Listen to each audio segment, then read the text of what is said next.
L'Algérie prend part à sa 5e Coupe du Monde après 1982, 1986, 2010 et 2014. Avant la Coupe du Monde 2026, elle totalise 13 matchs disputés en phase finale pour 3 victoires, 3 nuls et 7 défaites. Elle a inscrit 13 buts et n'a franchi le premier tour qu'une seule fois en 2014 avec une qualification juste en 8e de finale. Son histoire mondiale est marquée par la victoire contre l'Allemagne en 1982 et par la performance de 2014 au Brésil.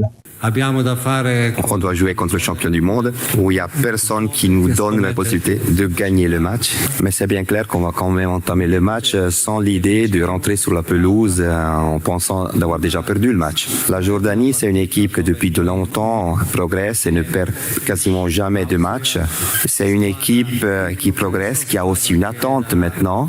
Mais nous, c'est clair que sur le terrain contre la Jordanie, on va chercher de gagner le match et on est clairement les favoris pour ce match. Et l'Autriche, c'est une équipe qui dans les derniers 3-4 ans a fait beaucoup de progression, beaucoup de progrès.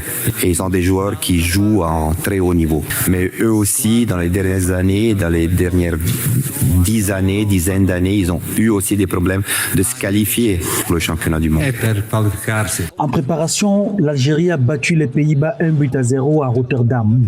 Sa poule au Mondial 2026 est composée de l'Argentine, de la Jordanie et de l'Autriche.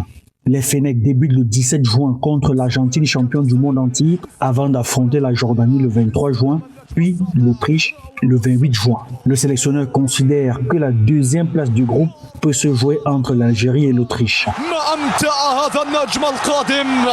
Et tout le monde met sur le papier le fait que pour la deuxième place, ce sera entre l'Algérie et l'Autriche.